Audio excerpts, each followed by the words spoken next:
Bueno, muy buenas tardes. ¿Qué tal? Bienvenidos a quienes se están integrando a este conversatorio por Zoom.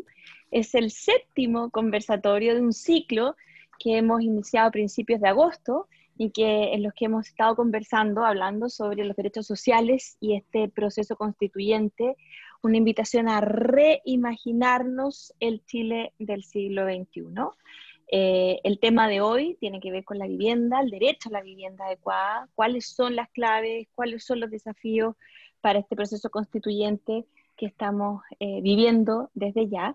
Nos acompañan aquí tres súper invitados y súper expertos también y conocedores del tema, porque no son expertos lejanos, sino que son conocedores, han vivido el tema de la vivienda, también la conocen desde cerca. Alfredo Rodríguez, arquitecto de la Universidad Católica de Valparaíso, Master City Planning Yale, director sur de la Corporación de Estudios Sociales y Educación, miembro del Consejo Nacional de Desarrollo Urbano también desde el 14 al 18. Gracias, Alfredo, por estar con nosotros. Ana Falú, arquitecta también, directora del Instituto de Investigaciones de Vivienda y Hábitat, el INVIAP de la Universidad Nacional de Córdoba, Argentina. Exdirectora de ONU Mujeres para la región andina desde el 2002 al 2004 y para Brasil y países del Cono Sur desde el 2004 al 2009. Muchas gracias, Ana. Y ahí está también, como dueño de casa, Leonardo Moreno, abogado, representante de Avina en Chile, exdirector ejecutivo de la Fundación para la Superación de la Pobreza. ¿Qué tal, Leo? Muchas gracias también. Hola. Hola. Y bueno, queremos agradecerle también a quienes han hecho posible este ciclo durante estos 7 conversatorios y que resta uno más que terminará en octubre, que son los organizadores de la actividad, entre quienes están la Fundación Avina, el Nuevo Pacto Social, Contexto, ahora nos toca participar, y The Global Initiative for Economic, Social and Cultural Rights.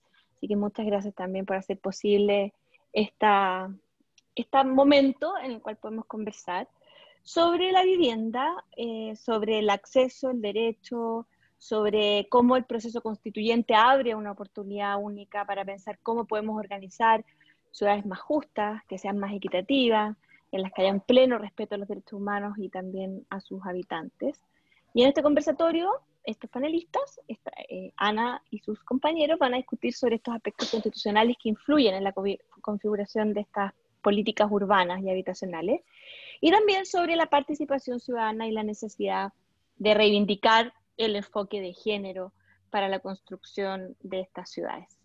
Así es que los invito, vamos a compartir con un set de preguntas a los invitados y la invitada, pero por favor también todos ustedes en el público, la idea es que esto sea interactivo, esto no es un monólogo, es un conversatorio, y aunque no estamos en persona, en un teatro o en un salón donde evidentemente les veríamos o nos veríamos todas las caras, sí sabemos y estamos conscientes de que están al otro lado, así que nos encantaría que pudieran participar, ya sea con preguntas o con comentarios. Vamos a estar viendo en el chat para poder hacérselas a Leo, Alfredo y Ana. Así es que partiendo con una de las primeras preguntas, Leo, yo creo que una pregunta base para iniciar esto y ver cómo o cuál es el rol que juega la vivienda en la construcción de este nuevo pacto social en este contexto de proceso constituyente, que además estamos con pandemia. Te quería preguntar cómo veías tú la discusión sobre el derecho a la vivienda y las políticas públicas y cómo ha marcado la construcción de nuestras ciudades en los últimos 30 años esta discusión. Gracias, Carola. Muy buenas tardes a todos y todas. Bueno, yo creo que hay que partir por señalar que yo creo que la mayoría de la gente, me imagino que está hoy día en este conversatorio, más o menos sabe que nosotros en Chile no tenemos reconocido el derecho a la vivienda, como sí sucede en algunos países de la región, y por cierto también del mundo entero. Yo quisiera, para poder entrar en el derecho a la vivienda, hacer un par de conceptualizaciones, o más que conceptualizaciones, algunos prolegómenos que me parece que son importantes para poder entender la relevancia de tener al derecho a la vivienda dentro de los derechos económicos, sociales y culturales reconocidos por la Constitución, es decir, transformándose en derechos fundamentales. Y lo primero que yo quisiera decir en ese sentido, y ya lo adelanto, tiene que ver precisamente con esto de esta concepción general de los derechos humanos en esta doble mirada. Por un lado, una aspiración que tenemos todos los seres humanos, ¿no es cierto?, a mí me gusta decir que es como lo mejor de lo nuestro, aspiraciones éticas sobre hacia dónde quisiéramos avanzar como humanidad. Y por otro lado, concreto, una bajada, una concreción, ¿no es cierto?, en el ordenamiento jurídico concreto, digamos, de cómo los pactos sociales que tenemos como sociedad. En ese sentido, y ahí es la diferencia de cómo un derecho humano se transforma, cae, se vacía de alguna manera en un ordenamiento jurídico, es lo que se denomina en una constitución un derecho fundamental. Y aquí quiero decir algo que todos también, imagino, sabemos. Yo creo que en la doctrina de los derechos humanos y en general en todo lo que significa el derecho internacional de los derechos humanos, nadie discute hoy día, por lo menos desde este punto de vista, a nivel mundial, de que los derechos humanos, como lo dijo la Declaración de Viena del año 93, son indivisibles, universales, interdependientes, interrelacionados. Por lo tanto, eso significa que no podemos seguir hablando de derechos que uno pueda preferir para poner en una constitución y otros no. Y me refiero a esto porque esta es una discusión eterna que hemos tenido y que tiene más bien un carácter ideológico, en los cuales ciertos sectores más conservadores acostumbran, ¿no es cierto?, a decir sí, con los derechos civiles y políticos, por múltiples razones, hay que ponerlos. El derecho a la vida, el derecho a la seguridad, ¿no es cierto?, personal, el derecho a la propiedad, otra serie de derechos. Pero cuando tratamos de hablar de aquellos derechos esos tienen que ver con la libertad. Cuando hablamos de hablar de los derechos que tienen que ver con la igualdad, una necesaria igualdad en la sociedad, en general pareciera que la discusión gira ya hace demasiadas décadas sobre qué son aspiraciones. Y la verdad que, como señalo, creo que después, si quieren, podemos entrar, pero es una discusión zanjada desde el punto de vista de lo que la humanidad, a través de las distintas declaraciones, programas, particularmente el de Viena en el año 93, señalan como esta interdependencia. ¿Quién podría dudar que si yo no respeto el derecho a la salud, estoy atentando o puedo atentar contra el derecho a la vida, por ejemplo? ¿Quién podría dudar que si no respeto el derecho a la vivienda, estoy atentando contra el derecho a la seguridad? Son derechos que están interrelacionados y que permiten la realización de otro derecho.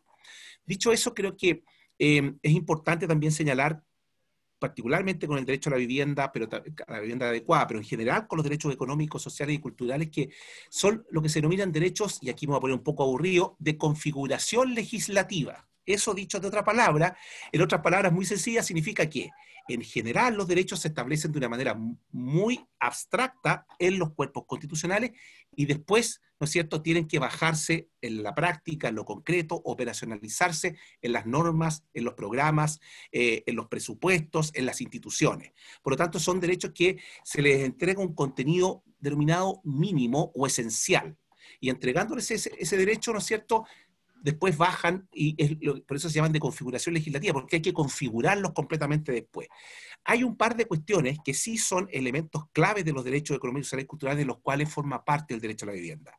Uno tiene que ver con el deber de no regresividad y el otro tiene que ver con la progresividad, con la gradualidad necesaria para llegar a alcanzar el derecho en su totalidad. En ese sentido, también otra de las eternas discusiones tiene que ver con el tema si los derechos civiles y políticos, se dice el Estado debe abstenerse de hacer algo, no te tengo que detener en la calle, debo dejar que tú ejerzas tu libertad, y en los derechos económicos, sociales y culturales son acciones positivas, tengo que, en este caso, entregar vivienda, salud, educación. Pero hay un punto que me parece que es importante también decir aquí y que tiene mucho que ver, insisto, bajándolo al derecho a la vivienda, con un aspecto que se podría denominar de deberes de abstención del Estado, ¿ya? Por un lado es verdad que el Estado tiene que hacer cosas, pero por otro lado debe abstenerse también en los derechos económicos, sociales y culturales. Y en el caso de la vivienda, por cierto, quiero poner un ejemplo súper concreto, no puedes desalojar a nadie arbitrariamente de su vivienda, a una persona, ¿no es cierto?, sin razón alguna. Tienen que haber razones muy concretas y hay un protocolo para que eso suceda. Entonces, quiero mostrar que los derechos económicos, sociales y culturales tienen aspectos positivos y negativos en el accionar del Estado. Otro punto que me parece que es sumamente relevante y que es general de todos los derechos económicos, sociales y culturales, pero estamos hablando del derecho a la vivienda, tiene que ver con el derecho de decir, ¿se pueden reclamar de inmediato o no?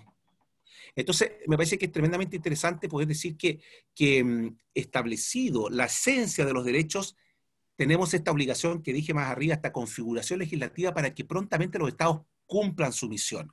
¿Qué es lo que significa cumplir su misión? Que se hagan cargo de poder bajar, operacionalizar este derecho que está establecido en términos generales. Y me parece que es tremendamente relevante entonces que cuando hablamos de derecho, significa la posibilidad de reclamar algo, o si no, no sería un derecho. Entonces lo que tenemos que poder delinear, espero que lo podamos hacer un poco más adelante, es de qué estamos hablando y qué podemos reclamar. ¿Ah? Concretamente, ¿qué es lo que podemos reclamar de la acción del Estado cuando hablamos del derecho a la vivienda adecuada?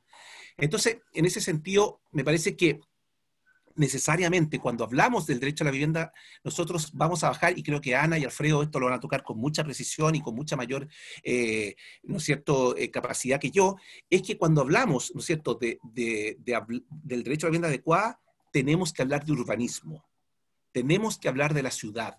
Nosotros no podemos hablar si no hablamos de aquello que hace viable el derecho, ¿ya?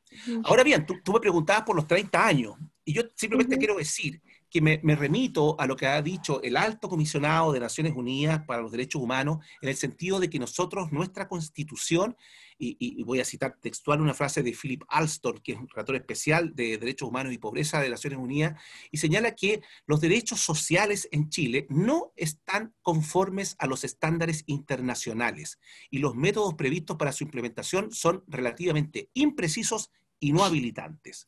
Existe aún mucho por hacer antes de que poder decir que los derechos humanos en Chile constituyen los pilares sobre los que descansan las políticas sociales.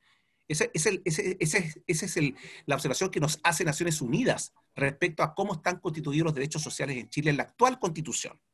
¿Mm? Entonces me parecía importante... Ahora yo veo ahí, Alfredo... Sí, por favor, Sí, no, dale, perdón, Carol. que veía que Alfredo tomaba nota, y quería preguntarle a él, desde su óptica también, ¿cuál cree que ha sido el rol, como decía Leo, del Estado, pero también del mercado y de la sociedad civil en todo este proceso?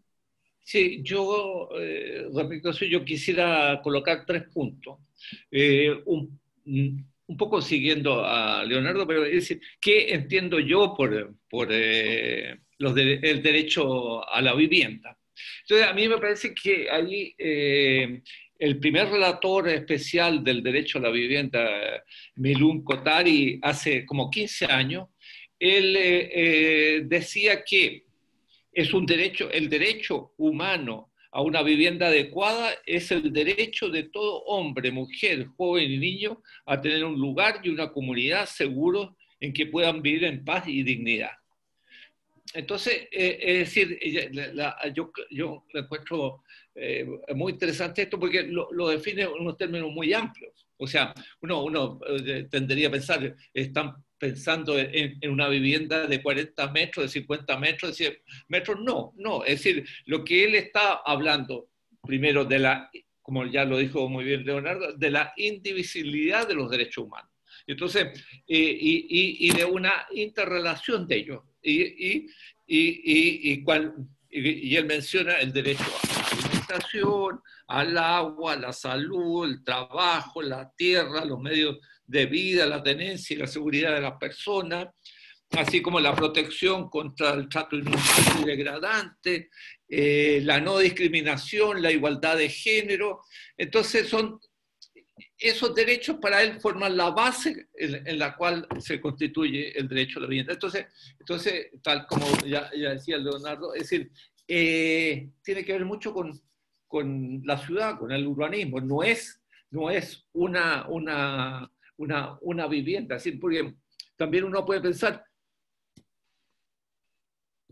que una vivienda es algo más que una vivienda.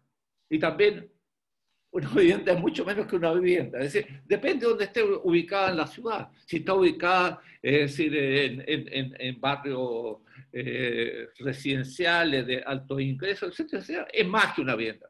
Ese barrio, pero en los barrios precarios, los barrios marginales, la vivienda es menos que una vivienda. Entonces, yo creo que tiene que ver mucho, es decir, ya entrando en la ciudad, dónde están las cosas. Alfredo, sí, y yo te preguntaba, que también dentro de lo que hemos estado hablando del rol del Estado, que estábamos hablando que le compete en este proceso, ¿cómo veías tú que había sido el rol del mercado y de la sociedad civil? Ya, yo primero sí, yo diría 47 años, no 30. ¿No? Sí, pues ahí se están escapando 17 años de la dictadura, ¿no? O sea, el Estado ha tenido un rol subsidiario, es decir, lo que ha hecho el Estado es crear y flexibilizar un mercado de vivienda, es decir, en el cual nosotros hicimos ahora un artículo que llamamos insolvente indocumentado. ¿Sí? Entonces, no te puedes dar el lujo de vivir en la ciudad. Entonces, es decir, la situación actual, yo encuentro muy grave, porque sí, hay mucha información estadística y pública que no se usa. Es decir, o que no se quiere ver. Por ejemplo, en la CACEN 2015 y la 2017 mostraban que decían que 3.5 millones de personas en Chile viven en barrios marginales. Y es una tendencia que va creciendo. Y eso quiere decir que esa cifra es el 20% de la población urbana. O sea, 1 de cada 5 personas en la ciudad.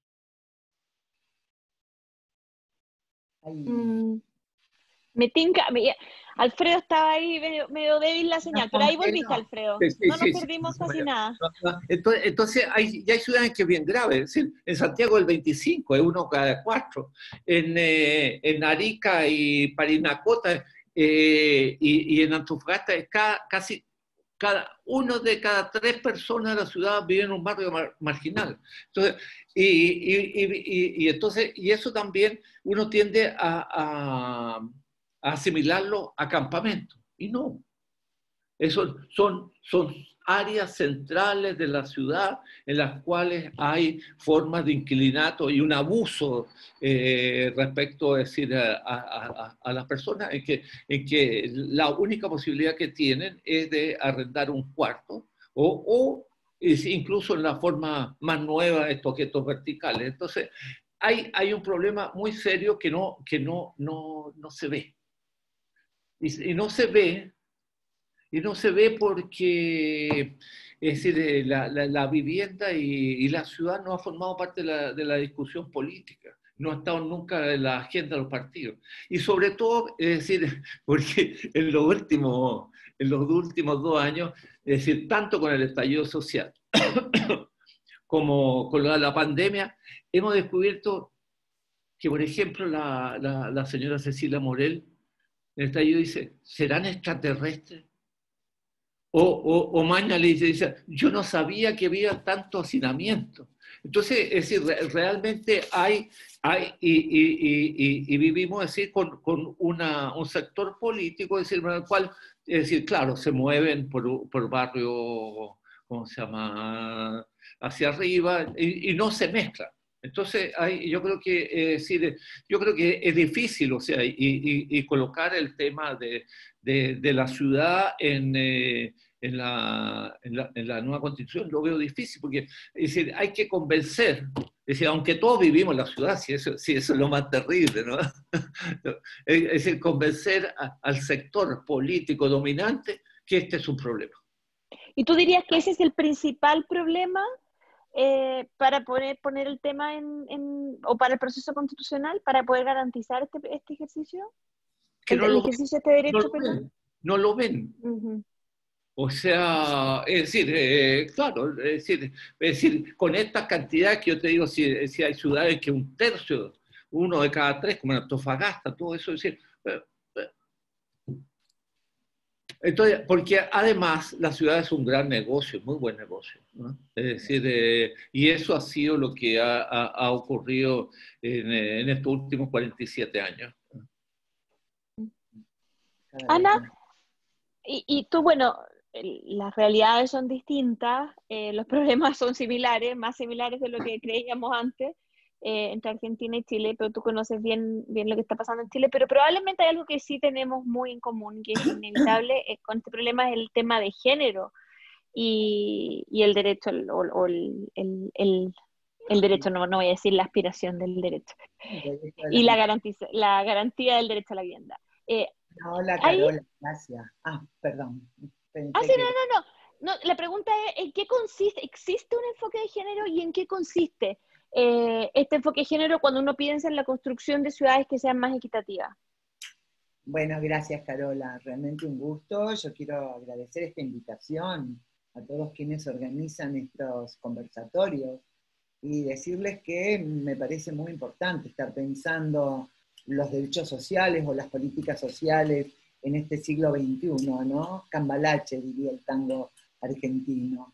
Y gracias también a Vicente por todo el apoyo. Un gusto estar acá con Alfredo y con Leonardo. Mira, con el peligro de caer en generalidades en este escaso tiempo, pero de todas maneras yo me voy a enfocar desde esta lista para analizar estos temas. Y voy a tomar un punto de partida que hizo Leonardo, porque me parece un punto de partida muy importante, y que es el punto de partida de la ubicación de los derechos humanos. Este paraguas que ha significado tantos consensos de los países, tanta adhesión a cuánta plataforma mundial se han definido en conferencias, etcétera, que en Viena, tal como lo dijo él, es cuando se definen los derechos humanos como indivisibles, como universales, como interdependientes, como interrelacionados. Y es en Viena, Carola, en el año 1973, cuando las mujeres somos definidas por primera vez en el ámbito internacional como humanas. Porque ni siquiera en la Declaración de los Derechos Humanos del año 48 estábamos las mujeres definidas como humanas. Se refiere a los hombres como el universal. Sin embargo, en esa declaración de Naciones Unidas ya se planteaba el derecho que tiene toda persona a tener un cobijo, un lugar en el cual desarrollar la vida. Este derecho lo van a tomar algunos países, ¿sí? Lo va a tomar Argentina, por ejemplo, en mi país es parte de la Constitución, es un derecho mandante. El problema es la exigibilidad de estos derechos. ¿Cómo se exigen? ¿Dónde se exigen? ¿Cómo se cumplen? Hay países que han confrontado siempre el debate sobre el derecho a la ciudad porque saben que si lo incorporan tienen que cumplirlo. ¿Sí? Como los países del estado de bienestar de la Europa de la posguerra han incorporado estos temas porque ha sido parte constitutiva del planteo de cobijar y de dar vivienda a su ciudadanía. Entonces yo creo que este es un primer punto central para abordar este tema y decir que las mujeres recién somos declaradas como humanas en la Convención de Viena. Entonces a mí me parece que debatir está pensando en el 25 de octubre en Chile, ¿no? No soy chilena, soy argentina, pero podría ser chilena. Voy mucho a Chile, tengo hermanos, familia, hermanas, militancia, todo junto. Y decir que esa convocatoria a esa constituyente, desde esa definición de los derechos humanos, que debe debatir acorde a los tiempos, una nueva constitución para Chile, ¿no?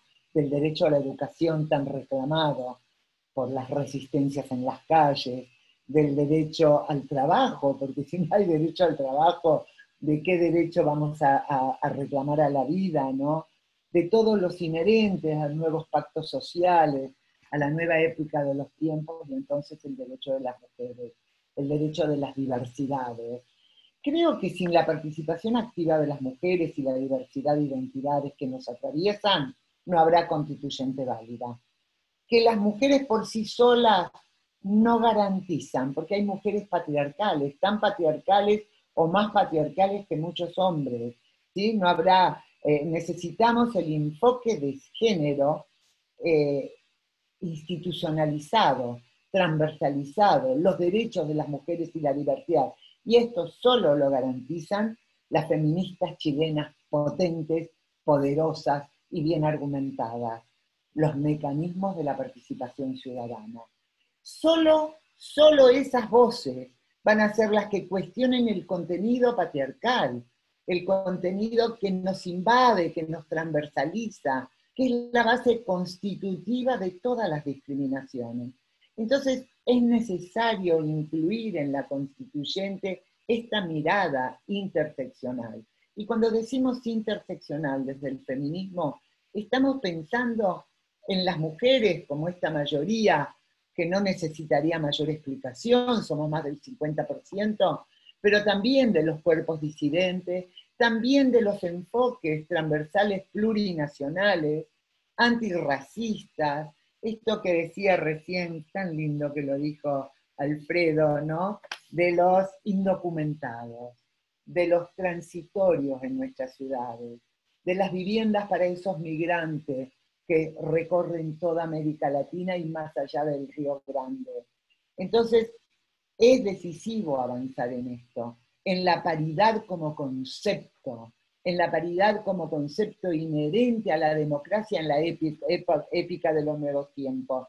El cuidado como derecho, el cuidado valorado como una contribución, como la sostenibilidad de la vida material, de la vida simbólica, de la vida afectiva, emotiva, y de las que cuidan, que son mayoría mujeres, lo voy a decir en femenino, la garantía y la protección de los derechos humanos. Entonces, este es el paraguas. Desde este paraguas podemos hablar y definir qué queremos decir cuando hablamos de feminismo para el derecho a la ciudad, que no puedo, a la vivienda, que no puedo pensarlo si no está involucrado en el derecho a la ciudad.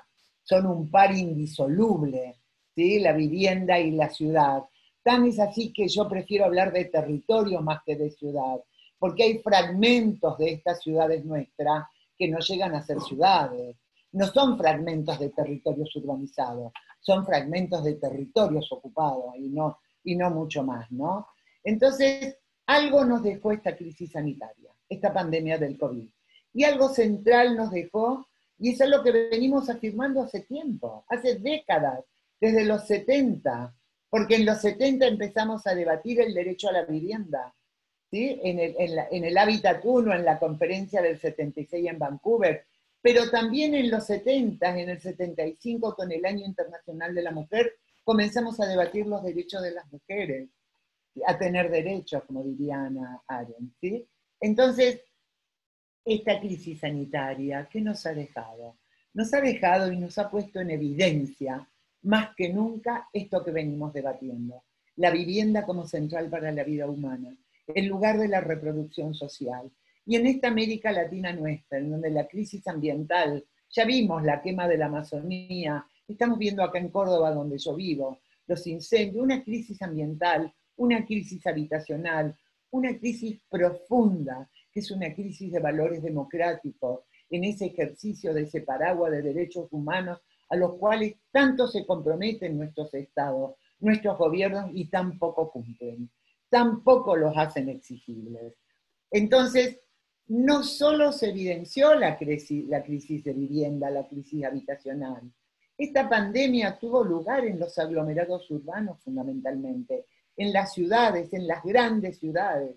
Son las grandes ciudades los escenarios del COVID, y son estas ciudades que son fragmentadas, ciudades de bordes internos, como dice Saskia Sassen, ciudades que reciben a los expulsados del extractivismo, de la minería, de la soja, ¿sí? Y son las ciudades de los bordes y las fronteras intangibles, son las ciudades de los migrantes, son las ciudades en donde todas estas categorías están transversalizadas por las mujeres, por las identidades de género, por las mujeres que se omiten, que no se visibilizan, que no se hacen visibles ni en los derechos, ni en las políticas, ni en la asignación de recursos. Entonces crecen territorios de pobreza. Y fíjense que es interesante, muy interesante decir, que en ese crecimiento de los territorios de pobreza, y lo dice CEPAL, y lo dicen los datos oficiales de todos nuestros países, la mayoría en pobreza son las mujeres. Las mujeres que a cargo de hogares son la mayoría que está en la pobreza y además tienen, cuando tienen hijos, no hace falta que los tengan, son las que tienen más del doble de hijos que las mujeres en los deciles más ricos. Entonces tenemos que hablar de esto, ¿no? De estos territorios, de la guerra de lugares, dice Raquel Rodney, hablando de nuestros relatores de Naciones Unidas para la Vivienda. Y yo creo que en Chile, en particular en Chile, y de cara a esta constituyente, hay que interrogar la subsidiariedad del Estado. Tenemos que revisar conceptos que han orientado la política de vivienda, la política urbana, porque esta es la política que de alguna manera está respondiendo a ese libre mercado, a ese posicionamiento liberal que va a mercantilizar estos bienes de uso, que va a mercantilizar aquello que tanto debatió y colocó Lefebvre desde una posición de marxismo, pensando en los obreros, decíamos conversando con Alfredo, ni siquiera pensando en la ciudadanía en general, pensando en obreros y por supuesto mucho menos de mujeres.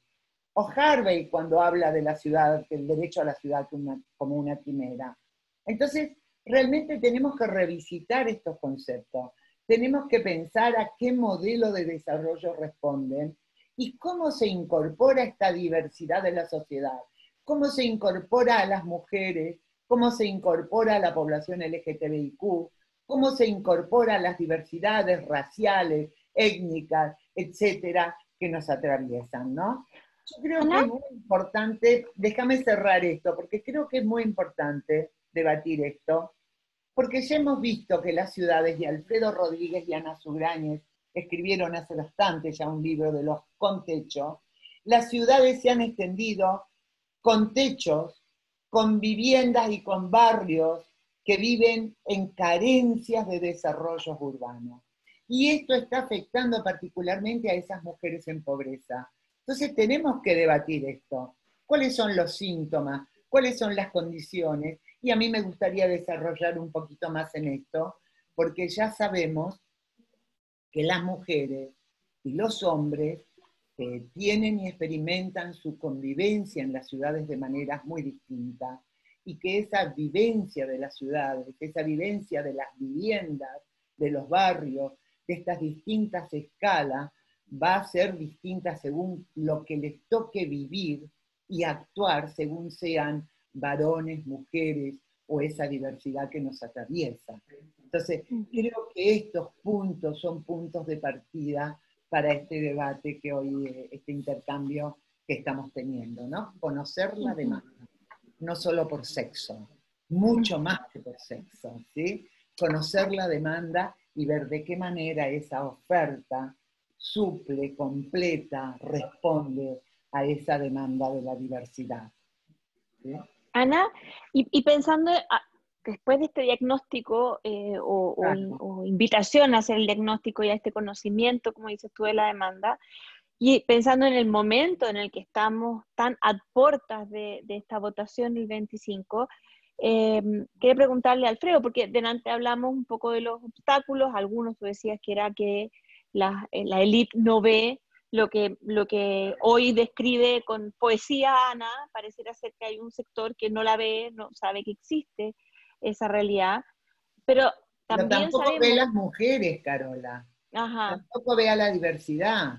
Nos sí, nombran cuando políticamente lo sienten correcto, pero no lo ven porque en la política, en los presupuestos, en la acción, en aquello que Leonardo decía, que es cómo bajar esto de los derechos humanos a la práctica de la política social, tampoco nos ven, nos omiten, nos invisibilizan. ahora, en este escenario que ha cambiado, y sobre todo ha cambiado el eje de poder o de las decisiones, ¿dónde ves tú, Alfredo, que puedan haber oportunidades? Pensando ya en el futuro, oportunidades que nos permitan, por ejemplo, en este proceso constituyente, aprovecharlo para o mirando a la construcción de ciudades que sean más justas.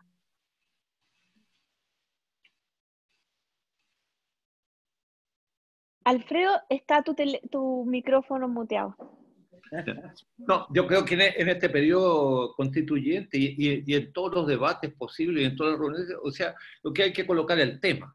Es decir, hay que colocar con fuerza el tema, es decir del urbanismo, como decía Leonardo. Es decir, no se trata solo de vivienda, no se trata solo de subsidios, porque al final, ¿qué ha sido la política de vivienda en Chile? Es una política abstracta. Es decir, se habla de viviendas de 400 UF, de 600 UF, o integramos entre 600 y 80.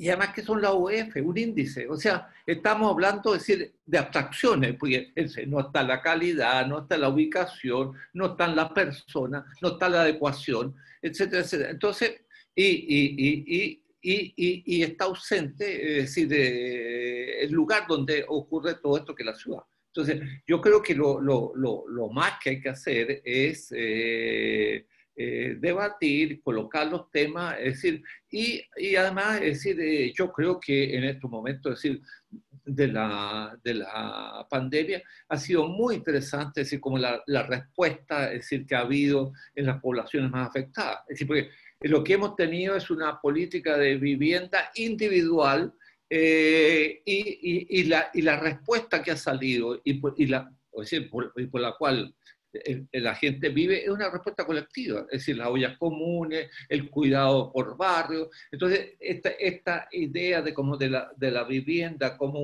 una cosa individual que si tengo que financiar todo eso, es decir, limita, es decir, una percepción más amplia de lo que es la vida en la ciudad. Entonces, yo creo que lo que hay que hacer es discutir más. Y además yo creo que hay que colocar, yo pienso, no sé, algunos temas. Por ejemplo, ¿quién gobierna la ciudad? ¿No? Es decir, hemos visto, es decir, actualmente, es decir, el gobierno no confía de los alcaldes no confían del gobierno. Y por otra parte, es decir, se habla, es decir, y han habido, es decir, se habla mucho de la participación, pero al final uno ve que yo creo que todos los gobiernos en estos días le han temido la oposición. O sea, hay un temor, y efectivamente, es decir, en el caso de la pandemia se demuestra, es decir, porque podrían haber habido respuestas desde el inicio colectivas, pero no. O sea, hay un temor. Entonces, yo creo que lo que mejor podemos hacer es colocar el tema, pero lo que yo le temo es cuando se colocan recetas. ¿Ah? Yo creo que, es decir, por ejemplo, se habla ahora de ciudad de 15 minutos. ¿Ah? Pero es decir, pensar en una ciudad de 15 minutos en Santiago, es decir, con la estructura que hay actual, es decir, es posible en una zona, pero en el resto no es posible, no. Y si fuera posible, ¿en qué terminaríamos? En una ciudad súper segregada, ¿no? Es decir, los pobres ya con todos sus servicios y regulares, y sin un intercambio. Yo creo que una de las cosas más interesantes y más importantes de la ciudad es la interrelación, es decir, encontrarse gente distinta de todo tipo, es decir, pero eso en esta idea como de la ciudad de 15 minutos, es decir, se pierde, ¿no? Entonces, yo creo que lo que hay que hacer es colocar cuáles son los problemas y colocar una... Alfredo se puso en modo tu teléfono de nuevo.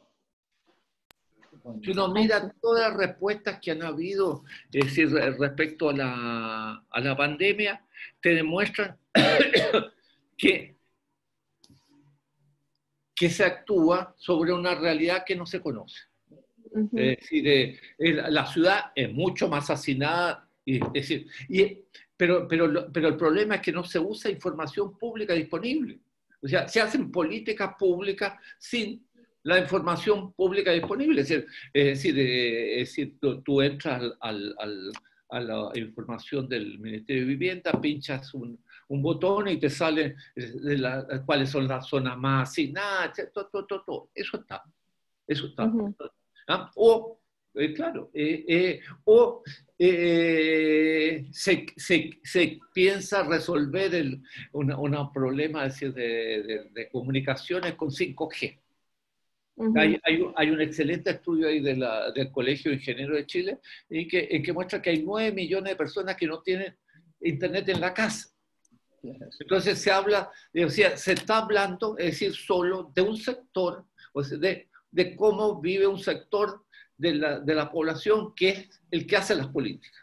Y que cree que el resto es bien interesante y bien curioso ese estudio de ingenieros. Entonces ellos dicen que, claro, en el sector ABC1, Internet, la conexión con cable, es parte de la vida, es como el aire. ¿Ah? Y entonces tú empiezas a bajar por la y ya, claro, ya vas prepago, esto, lo otro ya. Entonces, hay un desconocimiento de la realidad. Y entonces, y ese desconocimiento de la realidad, yo creo que cuando entramos con recetas, estamos mal, porque seguimos no viéndolo. Ana, y sin ánimo de buscar recetas, pero sí con ánimo de conocer. Tú mencionabas a Latinoamérica antes, y ¿qué lecciones, no qué recetas, pero qué lecciones podemos encontrar en América Latina, experiencias que podamos comparar y que nos permitan construir estas ciudades? Sí, hay experiencias en construcción, pero yo querría también un poquito situarme en esta pregunta anterior que vos dijiste para ir a lo de las experiencias y decir de que yo creo que no solo hay desconocimiento, acuerdo con Alfredo que hay desconocimiento, pero yo creo que también hay una tensión, ¿sí?, entre los modelos que queremos, a los que se va, ¿no? ¿Cuál es el modelo al que responde? Yo pienso que la política en Chile o en Argentina o en cualquier país latinoamericano, y creo que la gran tensión está entre la mercantilización y los derechos, ¿no? Los derechos ciudadanos. Yo creo que acá hay una gran tensión que no termina de resolverse y que no debería negar, digamos, a los desarrollistas, a todo esto, sino para quién el Estado y hacia dónde vamos, y por eso creo que la constituyente es central en qué temas va a ubicar que después pudieran desagregarse a normas y a políticas. En ese sentido, decir que, por ejemplo, y voy a poner el ejemplo de Córdoba, donde yo vivo, Córdoba, Argentina, fíjate de que hay un 27% del parque habitacional que está vacío. Un 27% de viviendas que están para la especulación, para el ahorro frente a las debacles económicas, ¿sí?, para la financiarización, para sostener los ahorros. Y por otro lado, hay un porcentaje altísimo, como recién lo dijo Alfredo y lo dijo Leonardo, de población que está sin vivienda. Entonces, ¿de qué estamos hablando? Estamos hablando de una tensión entre este desconocimiento, este omitir sujetos, este no querer ver a las mujeres, que son más del 50% de la población, entre una respuesta que solo va a dar respuesta a la mercantilización de los bienes, de los servicios, de las infraestructuras, que va a mejorar la vida de fragmentos muy homogéneos entre sí, pero muy diferentes unos de los otros. Fragmentos de pobreza, de carencias de derechos, de carencias de servicios. Hay ejemplos. Claro que hay ejemplos de políticas sectoriales, no hay ejemplos acabados, pero hay ejemplos. Por ejemplo, Bogotá. Bogotá es una ciudad que en este momento está gobernada por una alcaldesa muy progresista, pero que viene ya de otros periodos de alcaldía que se ha preocupado por tener un plan de ordenamiento territorial de género. ¿Qué quiere decir esto? A ver, ¿qué quiere decir un plan de ordenamiento territorial de género?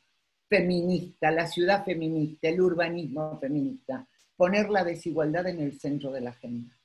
No hay feminismo que no mire la desigualdad del conjunto de la población, pero también colocar en esa agenda a los sujetos omitidos y verificar a través de instrumentos como el uso del tiempo, cómo usan el tiempo hombres y mujeres, ¿Dónde están las diferencias de cómo es la vida cotidiana en una ciudad para hombres y mujeres?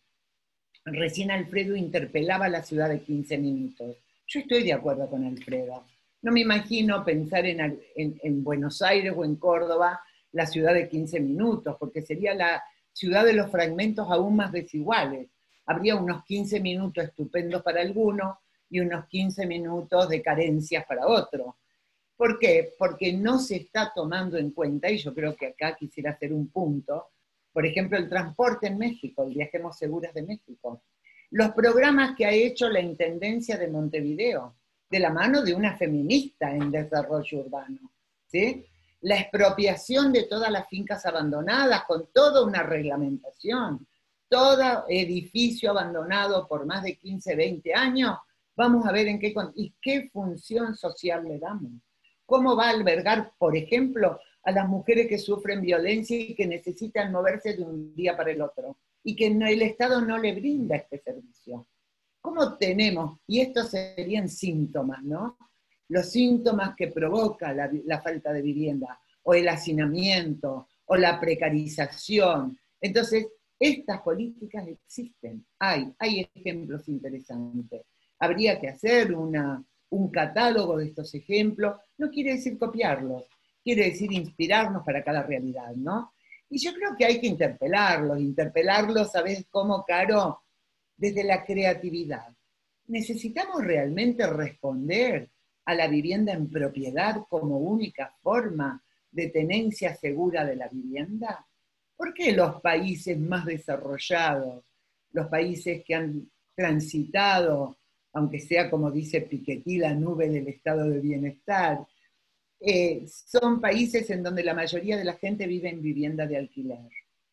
¿Por qué Ada Colau en su nueva gestión de gobierno, con la gestión en la Secretaría de Vivienda de Josep María Montaner, ha podido instalar distintas alternativas de solución al tema de la vivienda y ha incorporado en esas distintas alternativas el tema de género, la prioridad a las mujeres que están con dependientes, que no necesariamente son los hijos?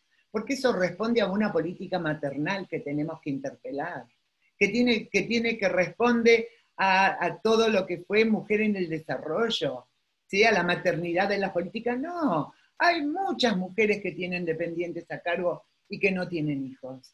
¿Cómo establecemos esto, sí, que vaya más allá de la jefatura de hogar ya considerada?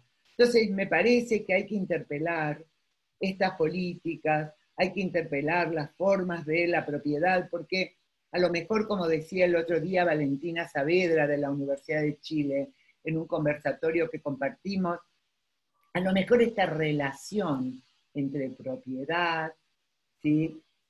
Como valor, que nosotros venimos hace muchos años planteando que tiene que haber alternativas de leasing, de alquileres, etcétera, ¿no?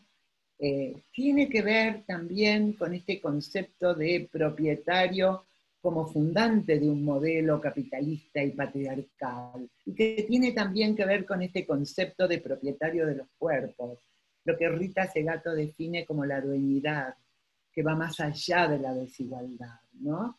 La dueñidad de los cuerpos, la dueñidad de los bienes, la dueñidad de las personas. Entonces, a mí me parece que hay mucho para interpelar, pero para esto necesitamos un paraguas de consenso, un paraguas que está en estos derechos humanos, como se planteó acá, ¿no? Hay mucho para hablar también de esto, pero después podemos volver. Por ejemplo, a lo colectivo, ¿no? Lo que decía Alfredo. La vivienda en el sentido colectivo, el cuidado colectivo y no individual. ¿Por qué pensamos que solo en este espacio vivienda familia, la mujer reproductora y cuidando de la reproducción social? ¿No hay otros modelos? Creo que tenemos que interpelar estos modelos. Ajá. Y aprovecho ese pase, Ana, para pedirle a los que están, a los participantes, que recuerden que pueden hacer sus preguntas también. Vamos a traspasar sus preguntas a Leo, Ana y Alfredo. Hay abajo en la pantallita del Zoom, en esta versión hay una parte especial que dice preguntas y respuestas, las pueden hacer por el chat, pero también a través de las preguntas y respuestas para que podamos compartirlas en el tiempo que nos queda. Pero antes quería hacerle una pregunta que quedó colgando, yo creo, de todo lo que ustedes estaban diciendo ahora a Leo, que tiene que ver con la sociedad civil, Leo. ¿Cuál es el rol en esta pelota que deja Ana en la cancha? ¿Cuál es el rol que tiene la sociedad civil para influir o construir este nuevo pacto por la ciudad? Bueno, yo creo que hasta aquí, yo creo que ninguna de las que estamos presentes podemos desconocer de que el rol del Estado ha sido tremendamente deficiente en materia de vivienda y ciudad. Yo creo que lamentablemente los instrumentos que tenemos, por más de, vamos a usar los mismos 47 años que se señala Alfredo, digamos, han estado al debe, digamos. Nosotros no tenemos garantías respecto a los derechos, porque normalmente se habla mucho de esto de los derechos, bueno, ¿y qué requerimos para que los derechos puedan transformarse en algo concreto, que la gente pueda reclamar? Insisto, si el derecho no tiene una exigibilidad específica, no es derecho a nada, digamos, es poesía. ¿Ah? Necesitamos algo concreto. Entonces, partiendo por la falta de acción, ¿no es cierto?, del Estado, yo creo que hay un tema que hemos planteado una y otra vez de manera majadera desde la sociedad civil, ¿no es cierto?, es que por favor, digamos, más allá de que tiene que estar el derecho a la vivienda consagrado en la Constitución, tengamos la posibilidad de esta configuración. Y esa configuración, yo creo que Ana lo ha planteado muy bien, es una discusión entre todos y todas. Aquí no hay ninguna posibilidad de que avancemos hacia un pacto si es que no escuchamos a la ciudadanía en su conjunto. Y en ese sentido creo que ha habido una cantidad importante de movimientos, de personas que se han sumado, ¿no es cierto?, a los cuestionamientos que hay en materia habitacional. Yo creo que Alfredo también lo señalaba bastante bien, él tiene, como ya dijo Ana, este gran libro, ya creo que es un clásico, Los Contextos en Chile, en el cual se demuestra que una cosa es una política, ¿no es cierto?, de cierta lógica neoliberal, y otra cosa muy diferente es el tema del derecho a una vivienda digna, que como bien decía Ana, sí, efectivamente tenemos que interpelar desde la sociedad civil, es un rol fundamental de la sociedad civil estar pero permanentemente cuestionando por qué es esta vivienda que es un bien de consumo. Y aquí a lo mejor decir que me parece que es algo que la misma sociedad civil, y hablando del estallido del 18 de octubre, ha vuelto a poner encima de la mesa. ¿Qué es aquello que es una necesidad fundamental en la vida y que yo voy a sacar del mercado y voy a proteger como derecho?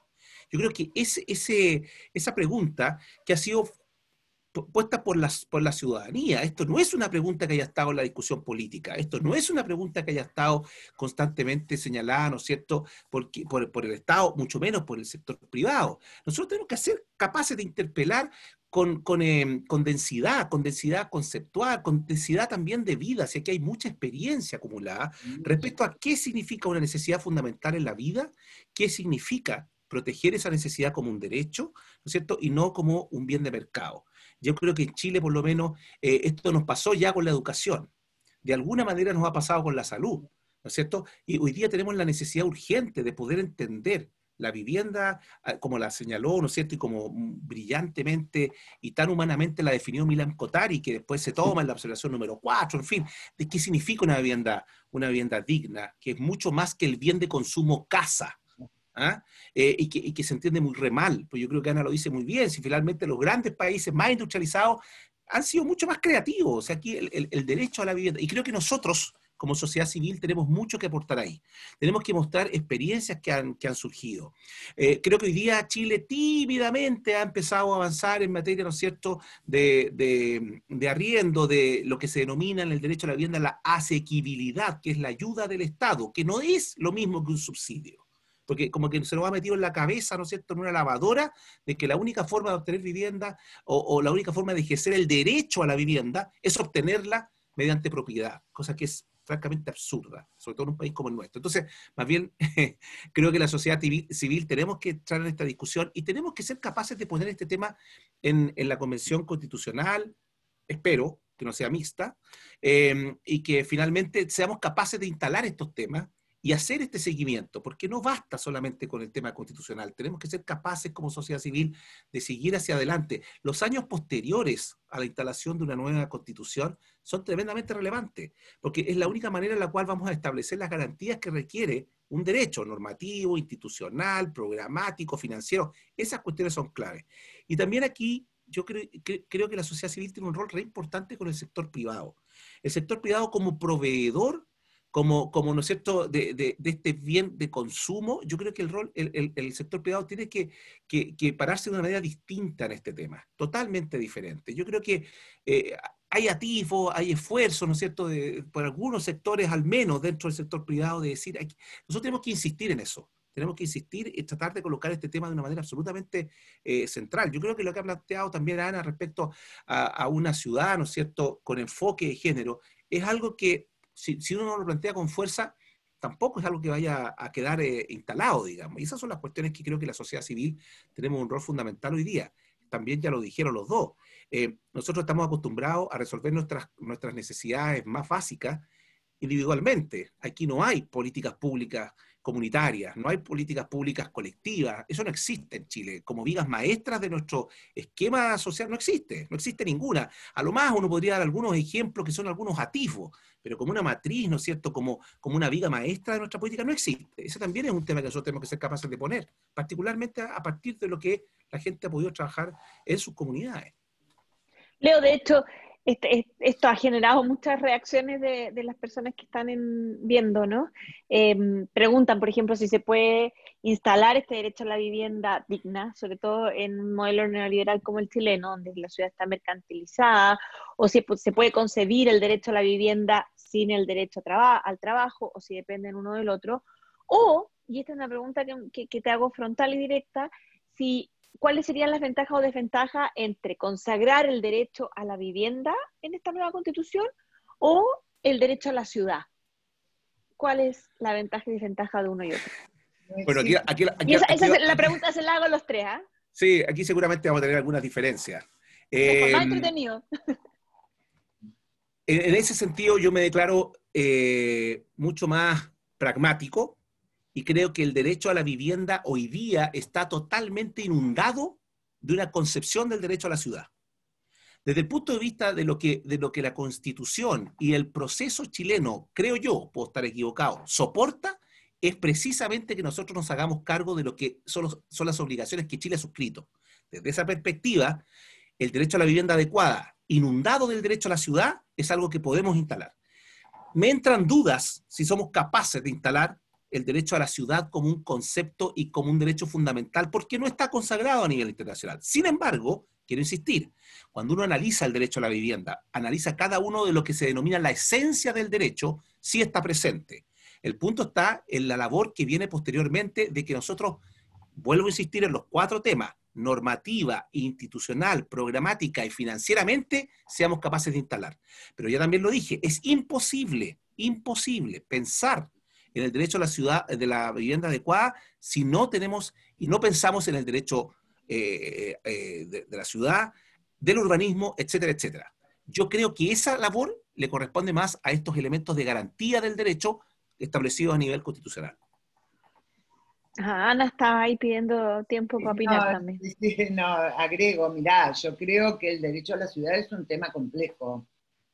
Voy a coincidir en esto y también voy a coincidir en el marco de que el derecho a la vivienda adecuada, cuando ya va el calificativo adecuado, estamos diciendo la vivienda en tierra urbanizada.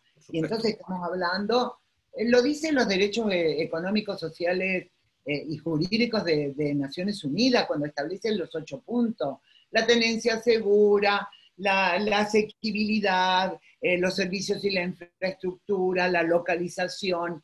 O sea, está ya dando cuenta de las dimensiones de lo urbano, ¿no es cierto?, de la materialidad del territorio. De todas maneras, yo creo que sí hay que decir 2 cuestiones. Que con el derecho a la vivienda viene también vinculado estrictamente así hacia su naturaleza el derecho al suelo urbano. Y este es otro gran tema.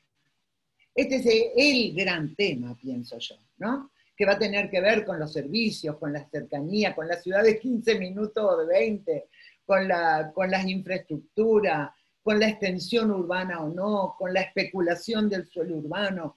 Bueno, ahí aparece un abanico.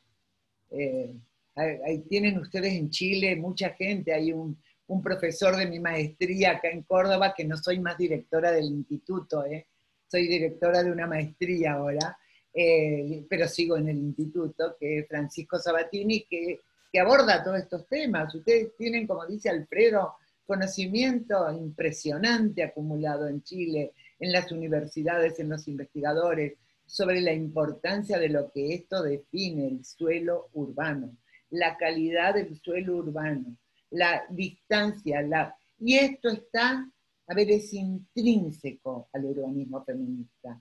Caro, no hay mirada del urbanismo feminista que no vincule vivienda y ciudad, vivienda y servicios, vivienda y accesibilidad, porque todo eso va a estar estrechamente relacionado a la división sexual del trabajo, que todavía, a pesar de la evidencia empírica, imagina a las mujeres cuidando niñitos y cocinando en sus casas porque hay un papá que trae el pan bajo el brazo.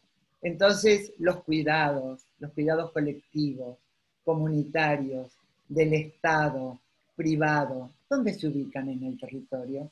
Yo pienso que son herramientas de redistribución de desigualdades, pero entonces hablar del derecho a la ciudad debería de involucrar en este marco de la vivienda accesible y tomando los 8 puntos de los DES a lo urbano, porque sin duda discutir la ciudad es todavía irnos a una complejidad mayor. Sin embargo, y acá cierro, cuando la Constitución del Brasil en el año 88 se incorporó el derecho a la ciudad.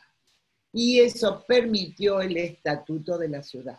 Y el Estatuto de la Ciudad de Brasil realmente es un instrumento con muchos problemas, pero con muchas posibilidades y oportunidades. Volviendo a tu pregunta anterior. ¿Dónde está el nicho de las oportunidades? Esta es una buena pregunta. Alfredo, ¿y tú cómo lo ves? ¿Cuál es tu mirada? Alfredo, de nuevo está el micrófono. Si puedes desmutearlo. Ahí sí, muchas gracias. Yo lo veo distinto, porque si acá lo principal son los derechos económicos, sociales, culturales y ambientales. Eso es lo que hay que lograr en la Constitución, en la Constituyente. El resto viene, es decir, el resto sí, la ciudad, etcétera, etcétera. Y discrepo con Ana, porque, ay, qué hermoso. Sí, porque no basta tener un cuerpo legislativo con Brasil, no funciona, no lo han hecho funcionar. Entonces, yo creo que los derechos los construye la gente. Es decir, y eso es lo que vimos en el estallido social, fue la gente la que logró abrir el proceso constituyente. Es decir, fue un milagro, porque todos pensábamos que esta constitución iba a durar 40 años más.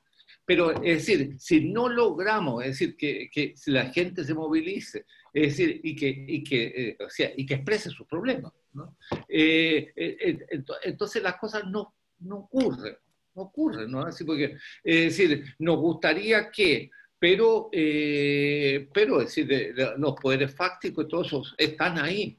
Entonces, es decir, y lo cual yo encuentro que el estallido social del año pasado fue maravilloso. O sea, fue el término de la transición.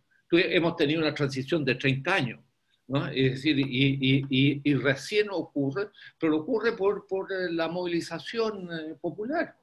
Es decir, y hay que ver cómo, porque hay un gran temor, es decir, como siempre así, aquí ha habido en Chile a la participación, porque solo hay participación si es incluyente. Si quienes participan pueden decidir, porque todo el resto son simulacros, es decir, bueno, eso. De acuerdo, yo estoy de acuerdo con vos, Alfredo. O sea, yo estoy de acuerdo con vos. Yo creo que las manifestaciones y la resistencia de la gente es lo central, sin duda, sin duda. ¿Sí? Pero Leo, ¿cómo se puede pasar de ese reclamo, de ese estallido, del alarido, del grito, del llamado de atención, a la incidencia? ¿Cómo las comunidades pueden incidir en las políticas públicas? Pero perdona, un minuto. Dile nomás, Alfredo, por favor. No es un aullido. O sea, fue fuerza, fue fue, es decir, o sea, por algo se abrió un camino, o sea, no, es decir, ahora ese camino hay que hacerlo, pero yo pienso que fue como así como en las películas de ciencia ficción, que se abrió una ventana de tiempo, ¿no? Es decir, y hay que aprovecharlo, es decir, ¿ah? Y eso es apasionante.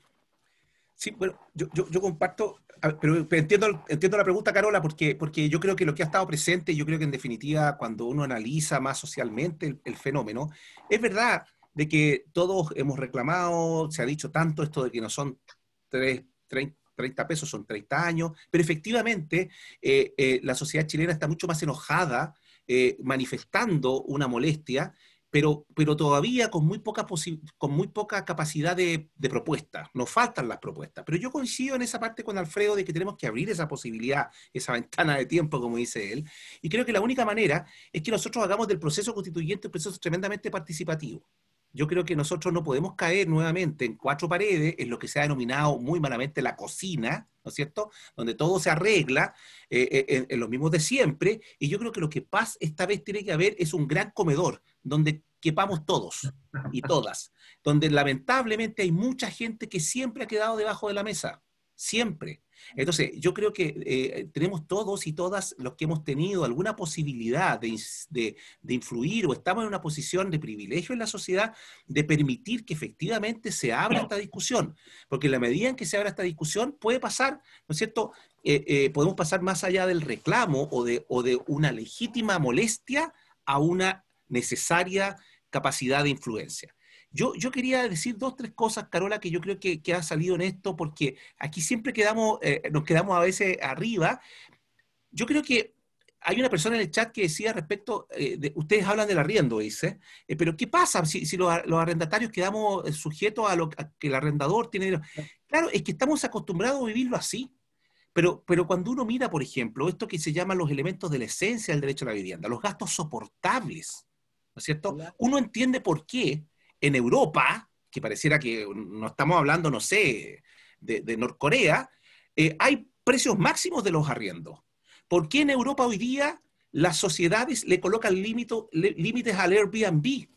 Porque la gente necesita ejercer su derecho a la vivienda. Y con ese sistema simplemente se nos dispara y no podemos hacerlo. Pero en Chile ese tipo de discusiones son, no sé, de verdad te digo, nos aterran. Ni siquiera somos capaces de pensar fuera de la caja. Esas son las cuestiones que hoy día nos están... Entonces, por ejemplo, decir que, sin lugar a duda, que el derecho a la vivienda de muchas personas podría estar en colisión con el derecho de propiedad, arde Troya. Porque ahí sí que ya nos metimos en un problema tremendamente complejo. Y sin embargo se nos olvida de que desde el punto de vista de los derechos humanos, los derechos de propiedad es lo que se denomina un derecho patrimonial, es un derecho secundario. ¿Por qué? Porque cuando yo lo ejerzo, excluyo a todo el resto. Entonces tenemos que ser capaces de dibujar un sistema en el cual podamos hacer convivir estos derechos que son interdependientes. Y dejémonos de patillas, y finalmente en Chile hoy día tenemos limitada nuestra libertad de desplazamiento, igual que en Argentina. ¿Por qué? Porque los estados han dicho, mire, usted no puede salir entre tal hora y tal hora, o estas comunidades no pueden salir, porque lo que está protegiendo es un derecho más importante desde el punto de vista de la cotidianidad, que es la vida, digamos. Pues bien, en el derecho a la vivienda pasa algo parecido. ¿Ya? Entonces, no nos imaginemos, y tenemos que ser capaces más bien al contrario, no nos imaginemos pesadillas, tratemos de imaginarnos esto que tú señalas, la capacidad de abrir, ¿no es cierto?, y pensar fuera de la caja, mirar otras alternativas, qué es lo que pasa con los arrendamientos, qué pasa con los gastos soportables. Si el gasto soportable es del elemento del derecho a la vivienda, entonces no nos sigamos asustando cuando hablamos de alquiler o alquileres del Estado. Mira, yo creo que acá hay otro tema, y con esto me callo, que también va de la mano, que se nos olvida constantemente, algo lo dijo Alfredo, la descentralización.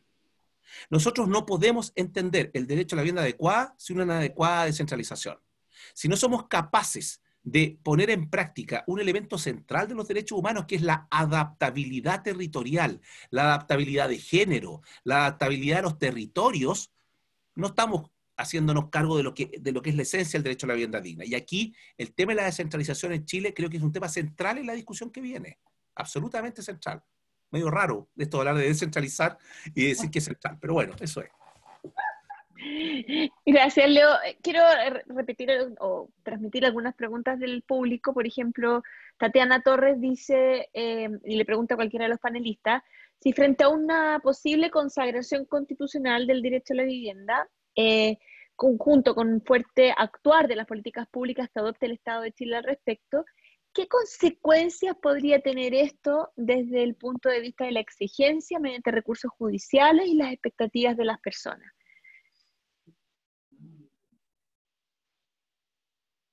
Leo o Alfredo. Leo, estás ahora tú muteado. Perdona, Carola, me desconcentré, estaba leyendo las preguntas. Yo, Disculpa. son tan chicas que no alcanzo a leer. Leo, Se me fue la pregunta, disculpa. pero No. tiene que ver, no, sí, tiene que ver con las consecuencias que esto podría tener. Sí. Los temores, son los temores. Yo insisto que el tema son los derechos económicos, sociales, culturales y ambientales. No es el derecho a la vivienda. Si partimos por el derecho a la vivienda, vamos a estar discutiendo derechos particulares, ¿no? Es decir, yo creo que desde el comienzo, en la primera intervención de Leo, eso lo dejó claramente dicho, ¿no? Es decir, ese no hay que equivocarse.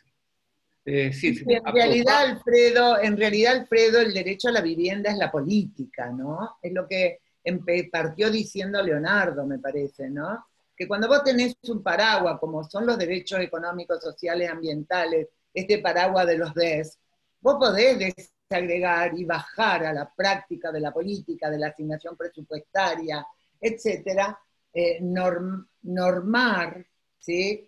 Y podés tener el derecho a la vivienda en acción. A mí me parece que hay que, primero, romper con los temores. Yo creo que la pregunta de quién lo hizo está planteando, me parece, si es que interpreto bien, que está planteando los temores, ¿no? Es decir, más o menos, si establecemos el derecho a la vivienda o los derechos al suelo, viene el comunismo. No, no necesariamente. Hay países altamente capitalistas que tienen la propiedad del suelo urbano, como es Holanda o todos los países nórdicos, y regulan el suelo urbano. Y hay modalidades de vivienda que alcanzan, y han sido muy pobres, y han pasado por guerra. No es solo porque sean ricos, es porque hubo un estado de bienestar y de redistribución, que es lo que nosotros nos está costando tanto en América Latina, porque nosotros estamos en el marco de una política neoliberal tan fuerte que no permite mirar las desigualdades, no permite mirar las diversidades, no permite tener políticas de desarrollo económico, social, ambiental, que sean de protección al conjunto, a lo colectivo, por sobre lo individual. Creo que ahí están los temas en tensión. Ajá. Voy a traspasarles la pregunta de Bernardita de Vilat, que vuelve un poco a lo que hablábamos hace un rato. Pregunta, o dice ella, el derecho a la ciudad es importante, como acceso a la cultura, a los servicios, etcétera, pero que la vivienda también podría ser rural, dice ella, y lo que no quitaría que se siga teniendo acceso a la ciudad. Entonces, ¿cuál es la diferencia también ahí? ¿Derecho a la vivienda rural es independiente o no? No, el derecho a la vivienda adecuada, como bien decía Alfredo, es esto del lugar seguro, ¿no es cierto?, digno, donde la persona pueda desarrollarse. O sea, no. El derecho a la vivienda tiene que ver porque la gran mayoría de la sociedad está viviendo, ¿no es cierto?, en términos urbanos. En Chile, de acuerdo a las cifras oficiales, estamos hablando del 83 o más por ciento, 87% prácticamente de la población. ¿No? Por eso que a lo mejor Alfredo y Ana han hablado también, ¿no es cierto?, de lo que es el territorio. Yo creo que podríamos hablar incluso que el verbo, la vivienda, a veces se confunde el derecho con el satisfactor específico. La verdad es que a lo mejor el verbo debería ser habitar. ¿Ah? Ese es el gran verbo. ¿Ah? Entonces, eso ordena mucho esta discusión, ¿no? Esto es absolutamente transversal y esto tiene que ver precisamente con eso, ¿ah? Con todos los lugares, digamos. Gracias, Leo. Iván pregunta, y también.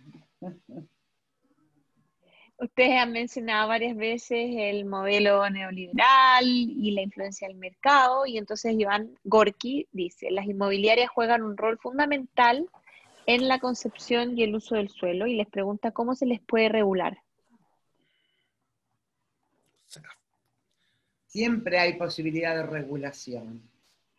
Pero además Siempre. formas hay Acá hay un muchas. parque de alquiler que está terrible, la gente no está pudiendo pagar con la pandemia, con el COVID.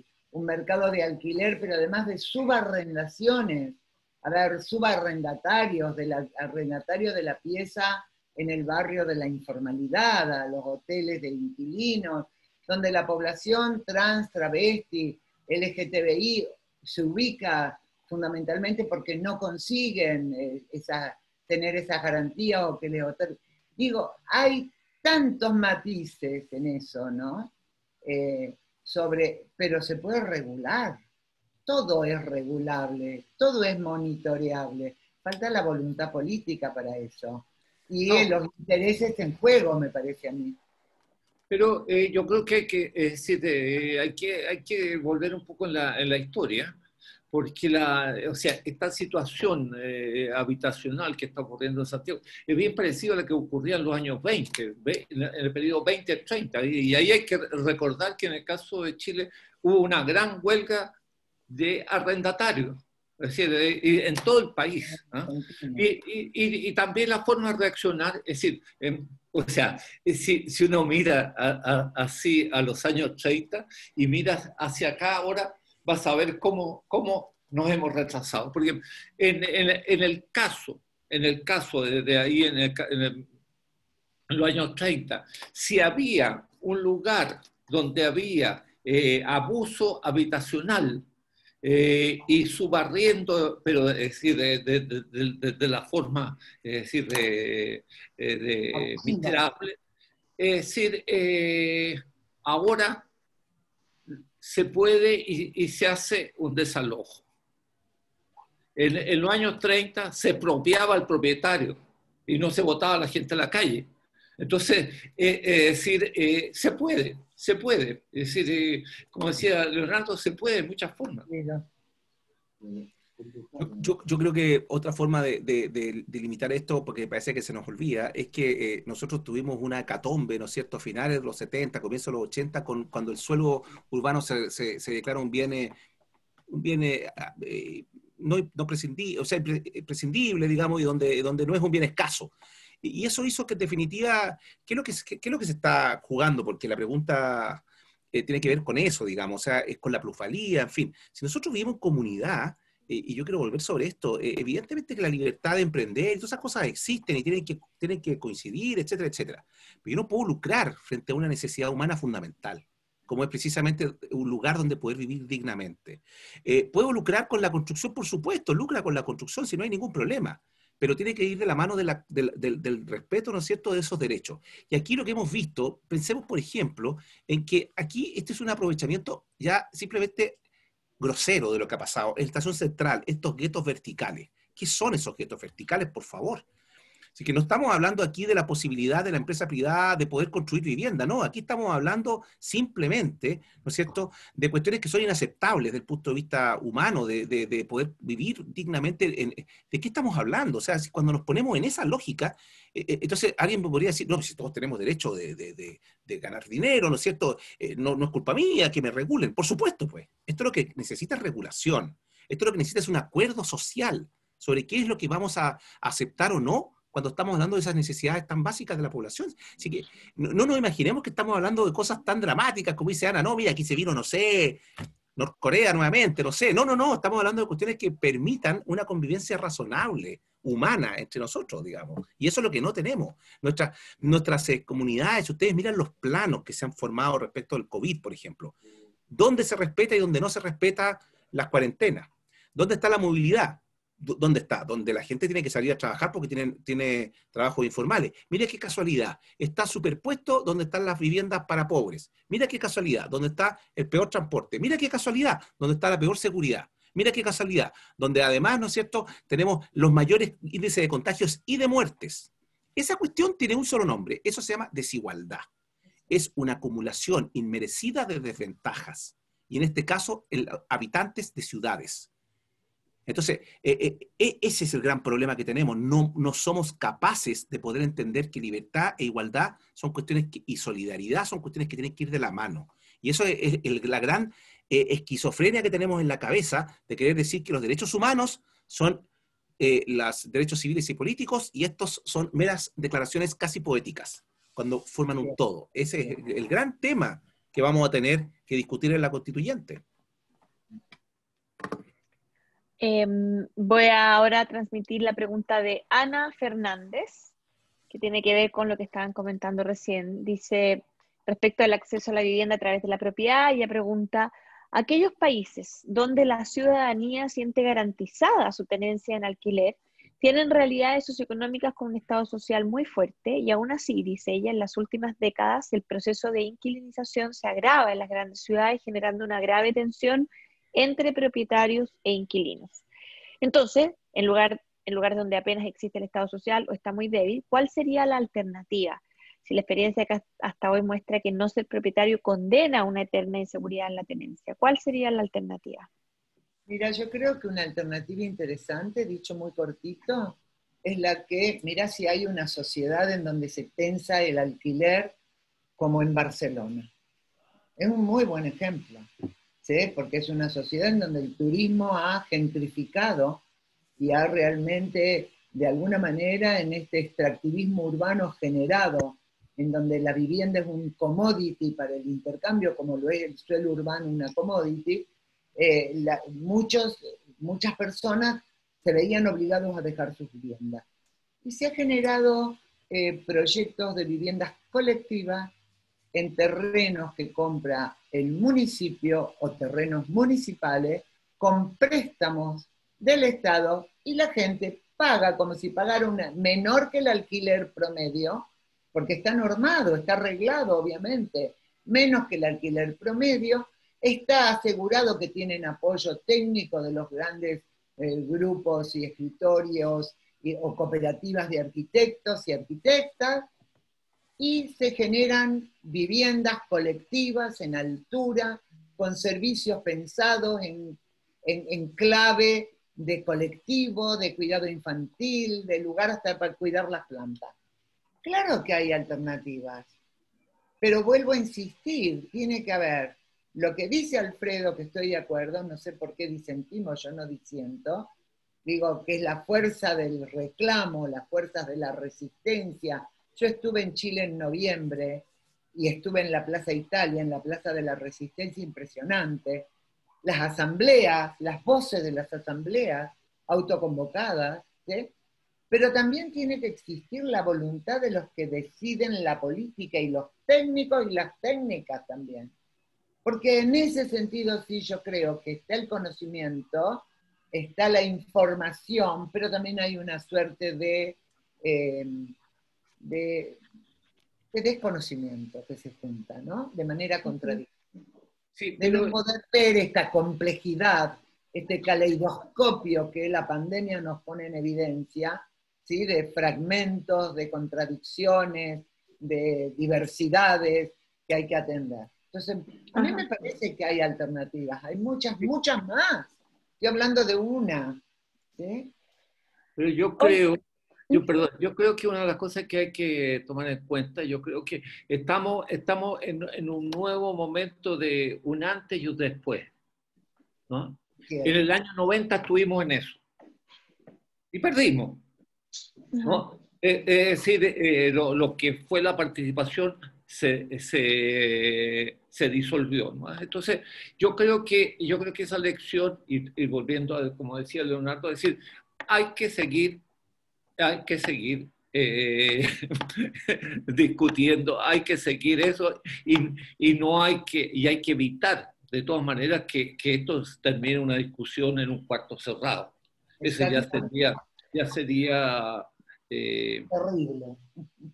Ahora, mira, en ese sentido transmito la última pregunta, porque ya estamos llegando al final. Queremos agradecer a las más de 50 personas que han estado atentas, participando, viendo y además participando. Muchas gracias, ha sido súper buena la interacción. He tratado de resumir las preguntas, pero para cumplir con la promesa de terminar a las 7:30, me parece que es muy relevante esta última pregunta y que cierra un poco lo que hemos estado hablando. Y le pregunto a Leo, con todos estos problemas y dificultades de incidencia y participación, ¿cómo se o si es que existen posibilidades reales de que las comunidades, de que las personas que viven en los campamentos, de que los dirigentes sociales puedan convertirse en un actor, no sé si principal, pero por lo menos en un actor en la discusión del derecho a la vivienda en este proceso que estamos empezando, en el próximo año y medio. Mira, voy a decir algo súper concreto, ¿ah? Me quedé metido con dar un ejemplo totalmente contrario al que dio Ana. Pero es que no me aguanto la cara. Así, cuando habló de Barcelona, yo le quería mostrar el ejemplo totalmente contrario de cómo no se hacen las cosas. Precisamente para mostrar de que hay alternativas, ¿no es cierto? Pero bueno, yo creo dos cuestiones. Una cosa más general, que es lo que ha señalado Alfredo. Yo creo que estamos en un momento diferente. Yo creo que hay un momento en que la gente, no con esto hayamos resuelto nuestro individualismo, que finalmente tenemos demasiados años, ¿no es cierto?, de un determinado modelo, en el cual no solamente es el tema de cómo yo me desarrollo como ciudadano o ciudadana en el mercado, más bien como consumidor o consumidora, y no está esta gran vertiente en la participación. La gente no cree mucho en la participación. ¿Por qué? Porque no tiene efectos. Finalmente son meramente consultivas, no son incidentes, mucho menos ¿cómo se llama? Que uno podría decir, no, mira, esto es vinculante. No, de eso no existe. Entonces, yo creo que hoy día estamos en un momento en que la gente ha recuperado parte de esa esperanza, ¿no es cierto?, de que su participación tenga algo que ver. Y aquí caigo en algo súper concreto, porque esto es como los derechos humanos, ¿ah? Como los derechos humanos de los cuales estamos hablando en la Constitución, y entiendo la diferencia que tienen los dos ahí sobre el tema de Brasil. Yo creo que Alfredo lo que dice es, no basta que esté en la norma, se requieren otras cuestiones. Y ahí yo trato de reforzar y decir, sí, además necesita presupuesto y otras cuestiones más, en fin, esas son las cosas que hay que pelear. Pero voy a algo súper concreto. Las tres, o sea, los organizadores de este foro, todas las organizaciones de este foro, están precisamente llevando adelante caminos de participación, ¿ya? ¿Cuál es la idea? La idea es que la gente pueda agruparse, conversar, pensar de qué manera efectivamente aquello que ellos están pensando puede llegar a la Convención Constitucional. Creo que es muy importante la posibilidad que sea abierto de paridad de género en la Convención Constitucional, los cupos de pueblo originario, la posibilidad de que los independientes y las independientes puedan participar, ¿ya? Me parece que son tres elementos centrales que hemos ganado todos y todas. Esto no fue una dádiva de nadie. Esto fue una cuestión que se peleó y se logró. En esa misma lógica, yo creo que la participación de las personas, aquí está, ahora nos toca participar, ¿no es cierto? La Fundación Avina, está, ¿no es cierto? El Global Initiative for Economic, Cultural and Social Rights, ¿no es cierto? Metidos en esto, buscando recursos para que efectivamente la gente pueda participar. Nosotros tenemos que hacer, insisto, tenemos que ser capaces de armar una gran mesa de conversación. No queremos cocina. Queremos que efectivamente sea abierto el comedor. ¿Ah? Y entonces en ese sentido creo que recabe sobre nosotros esa posibilidad, pero también de la gente, digamos. Tenemos muchas organizaciones, tenemos que tener esa capacidad de convocarnos, de autoconvocarnos, como decía Ana, que yo la vio, ¿no es cierto?, en el fragor del 18 de octubre, vino en noviembre, la gente todavía muy, muy entusiasmada. Tenemos que ser capaces de recuperar ese entusiasmo de ver que ahora llegó la hora de que tenemos que ser capaces de proponer y tratar de llegar a un acuerdo que nos permita precisamente eso, vivir con lo que hayamos logrado acordar, pero también vivir con aquello que no logremos acordar, con los desacuerdos. Tenemos que ser capaces de eso, de cómo llegamos a un acuerdo de convivencia, un pacto de convivencia que nos permita también vivir con lo que no estamos de acuerdo. Estás tú muteada ahora. Me desmuteo yo. Bueno, qué lindas tus palabras, Leo, para ir cerrando. Eso de no queremos cocina, deberíamos ponerlo ahí como lema en todos estos días y debajo de cada uno de los nombres.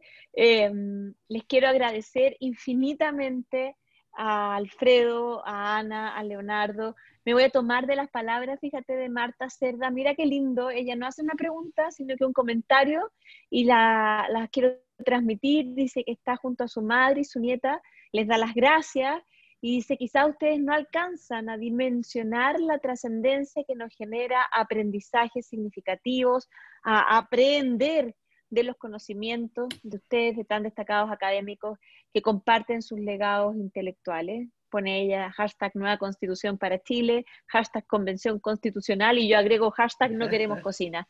Entonces, Les quiero agradecer a ustedes, les quiero agradecer a quienes han hecho posible este conversatorio, el 7º conversatorio, como decíamos antes, que ha sido organizado por Contexto, que es la Unión de Espacio Público, la UDP y el Observatorio Ciudadano, en que también ahora nos toca participar. Está la Fundación Avina y la Iniciativa Global para los Derechos Sociales. Y invitarlos para el 4 de octubre al 8º conversatorio, donde vamos a repetir la dinámica y vamos a seguir hablando sobre los derechos sociales en el proceso constituyente. Así que muchas gracias. Nos quedamos con sus palabras. Muchísimas gracias. Hermosa tu moderación. Gracias, Caro. Sí, muchas gracias, Carola. Muy bien. Hermosa. Un abrazo. Nos vemos. Gracias a todos. Gracias, Leo. Un gusto. No, igualmente, Alfredo, Ana. un gusto. Adiós.